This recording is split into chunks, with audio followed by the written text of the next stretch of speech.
Today, I've got something truly chilling for you. A dark and twisted story filled with mystery, witchcraft, and spine-tingling moments that will make your heart race. From the very first scene to the shocking ending, this one will grip your mind and refuse to let go. The story opens with Adam, a young man searching for his Uncle Paul in a remote forest area. As he looks around, a shadow silently passes by, but he pays little attention to it. He walks toward an old wooden cabin where he expects to find his uncle, but the place is eerily empty. Inside, something catches his eye, a piece of cloth draped over a table. When he lifts it, he finds a strange wooden doll beneath it. Confused, he studies the doll. And just then, someone sneaks up from behind and attacks him. The scene then shifts to the next morning. We meet Sarah, a college dropout who has come home to visit her father, Paul. Sarah's mother had passed away years ago, and this was the same house where she had taken her last breath. Today is Paul's birthday, and the whole family is reuniting to celebrate. Sarah is meeting her father after a long time, and we learn that she often dreams about her late mother, dreams so vivid that they feel frighteningly real. As Sarah steps outside, she runs into her cousins Jamie and Kieran, who have come to call her in. Jamie is accompanied by her boyfriend Ian,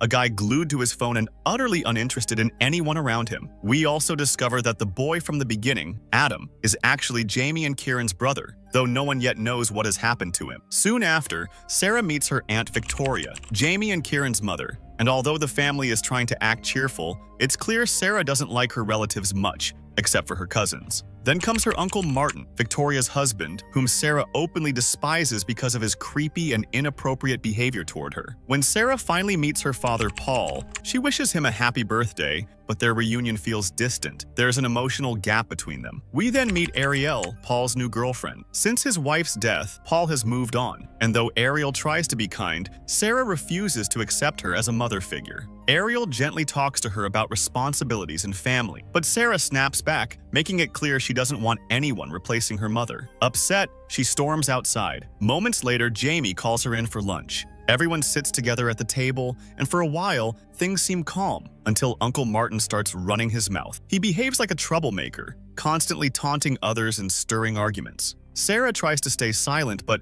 Martin crosses the line when he makes a cruel remark about her late mother. That's when Sarah finally breaks and tells him to shut up. Paul intervenes, trying to calm things down, and then drops a shocking announcement. He reveals that he and Ariel are getting married, as Ariel proposed to him that very morning and he said yes. Everyone congratulates them. Everyone except Sarah. Stunned and heartbroken, she leaves the table in anger, unable to accept that her father is replacing her mother so easily. Paul comes to check on Sarah, asking if she's all right. He tells her that he's actually very happy with his girlfriend Ariel. Sarah forces a small smile and says she's happy for him too, but admits she just got a little upset remembering her mother. However, Paul's expressions and tone make it clear that something about his happiness doesn't feel genuine. Trying to change the subject, Sarah asks if Ariel really was the one who proposed to him. Paul nods with a soft smile and even shows her the ring Ariel had given him. He adds that Ariel had actually received that same ring as a gift from Victoria, her aunt. That night, as Sarah sleeps, she suddenly wakes up and notices her father walking toward the tool shed outside. Curious and uneasy, she follows him silently. Inside the shed,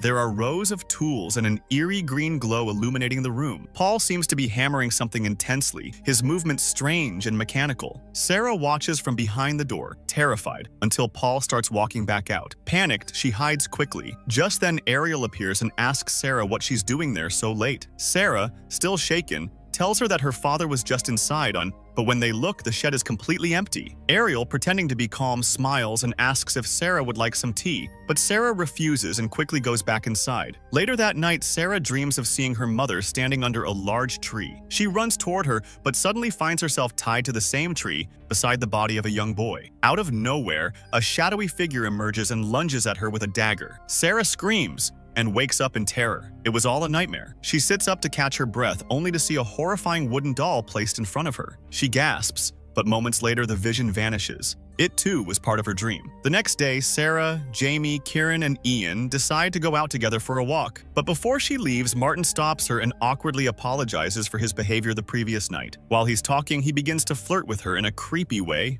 Disgusted, Sarah quickly says goodbye and walks away. Out on the trail, Sarah and Jamie walk together, while Kieran and Ian take a separate path. Jamie apologizes to Sarah for her father Martin's behavior, clearly embarrassed, and then gently asks how Sarah feels about her own father's relationship. Sarah sighs and says she's happy for him. At least someone in their family deserves to be happy. A few minutes later, Kieran returns alone, saying that Ian stayed behind to smoke. Jamie snaps at him, calling him careless, and rushes off to look for Ian. Meanwhile, Ian walks alone through the woods with his earbuds in, completely lost in his phone. Without warning, someone sneaks up behind him and smashes his head with a hammer. Back on the trail, Jamie keeps calling for Ian but can't find him anywhere. She meets Kieran again and angrily blames him for leaving Ian alone, and the two start arguing. At the same time, Sarah begins to see strange and disturbing visions. She sees her father holding a hammer, a noose hanging nearby, and her mother dancing eerily beside him. Horrified, Sarah runs through the woods until she stumbles upon Ian's lifeless body, covered in blood. She screams in terror. Hearing her cries,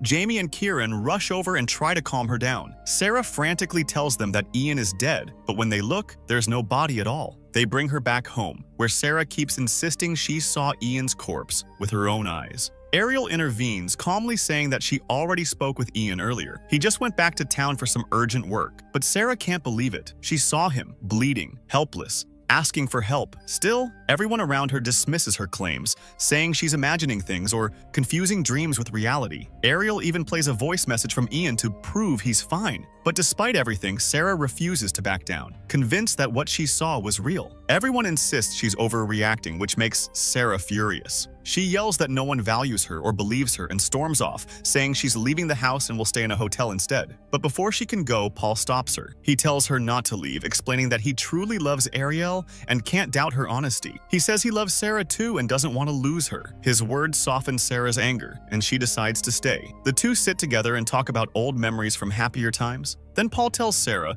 that the next morning they'll go fishing by the lake, something they used to do long ago. Sarah frowns slightly and reminds him that she never liked fishing, but Paul insists she does, smiling strangely as he says, "Of course you do, Sarah." Sarah begins to feel deeply uneasy as her father's behavior becomes increasingly strange and unsettling. Wanting to distract herself, she picks up the telephone and tries to call Ian. However, instead of hearing his voice, she receives the same recorded message that Ariel had played for her earlier. That's when Sarah realizes something is seriously wrong. The message wasn't real. It had been pre-recorded. Her suspicion grows stronger. She tries calling Ian again while heading upstairs, but her calls won't go through. Suddenly, she notices a red light glowing from one of the rooms above. Alarmed, she slowly walks toward it to check, but before she can enter, Ariel appears behind her and urgently warns her not to go inside. Ariel tells her that if she were in Sarah's place, she wouldn't step in there, because whatever was inside, it was pure darkness. Sarah, however, is done being cautious. She accuses Ariel of knowing everything that's going on and blames her for what happened to Ian, saying she will prove it no matter what. Furious, she storms downstairs and finds Jamie,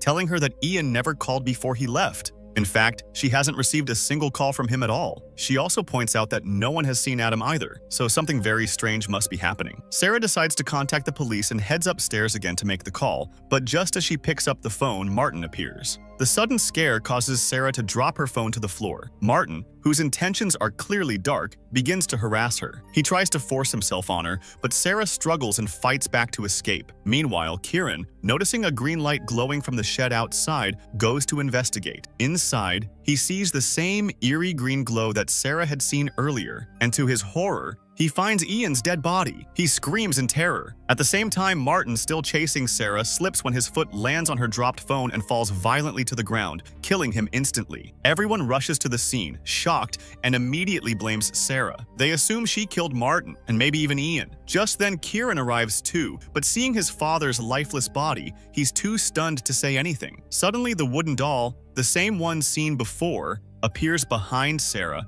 and drags her into another room. Seeing this, Kieran panics and runs, with Jamie, Ariel, and Paul chasing after him. Victoria follows as well, trying to find Sarah. Inside the house, Sarah regains consciousness, but before she can move, the wooden doll attacks Victoria, grabs her by the neck, and snaps it, killing her instantly. Terrified, Sarah runs for her life. Outside, Jamie stops Kieran, begging him to help rescue Sarah, but he refuses to go back. The next moment, the same wooden doll captures both Jamie and Kieran. When Jamie regains consciousness, she finds herself tied to a tree, and in front of her hangs Kieran, tied to a noose. The doll appears again and, right before Jamie's eyes, hangs Kieran to death. Meanwhile, as Sarah tries to escape, Ariel appears before her. Sarah still suspects her, but Ariel insists she's trying to help and urges Sarah to come with her. Before Sarah can respond, Victoria suddenly appears from behind and stabs Ariel to death. And at this point, the true twist of the story finally unfolds. It is revealed that Victoria was behind everything all along, and shockingly,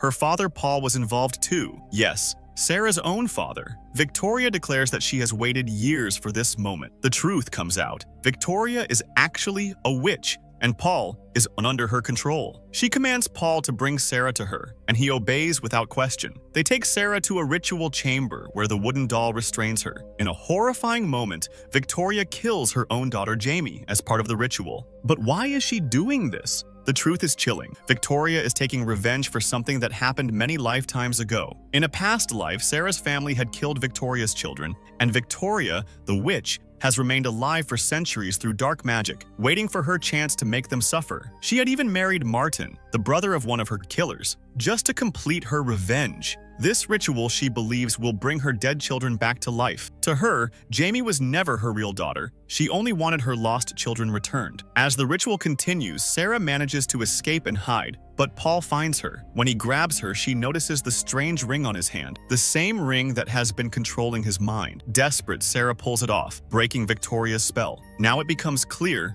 that's why Paul didn't remember small but important details, like the fact that Sarah always hated fishing. He wasn't himself. He was under Victoria's spell all along. Sarah also realizes that Victoria had given that same ring to Ariel earlier, so that Ariel would unknowingly put it on Paul during the proposal. Victoria had hypnotized Ariel to make her do it, a clever way to keep Paul enslaved to her will. Once the ring is removed, Paul returns to his senses. Together, he and Sarah try to escape, but when they find Jamie barely alive, Sarah refuses to leave without her. They go back to save her. Paul pretends to still be under Victoria's control, carrying Sarah to her as if she's his captive. But Victoria quickly realizes what's happening. The ring is gone. Enraged, she uses her powers to attack Paul before he can strike. In this moment, Sarah's mother appears, revealing a hidden truth. She too was a witch, though a good one. She explains that witches age slowly but aren't immortal. She also reveals that Victoria was once her sister, and that long ago Victoria's daughter had been killed by a man, the same man who, in this life, has been reborn as Paul. That's why Victoria needed this sacrifice, to get her daughter's soul back by killing Sarah's family. Suddenly, Sarah regains her strength and grabs the wooden doll that had been attacking her. Her father, now free, stabs Victoria from behind, weakening her. The wooden doll collapses since its power was tied to Victoria's life. However, another doll comes alive and attacks them, but Jamie wakes up just in time and destroys it. Together, Sarah, Paul, and Jamie flee from the burning ritual chamber. By morning, they manage to escape the cursed house. Jamie is gravely injured, but Sarah rushes her to the hospital, determined to save her. Paul, finally freed, thanks his daughter for breaking the curse and saving them all. And now, everything that happened in the beginning, Paul's strange behavior, the confusion, the lost memories, finally makes sense. He was never himself. He had been a prisoner of Victoria's dark magic all along. From the very beginning, Victoria had Paul completely under her control, deceived and manipulated through the mysterious ring she gave him. That ring was the real source of her dark power, the key that bound Paul's will to hers.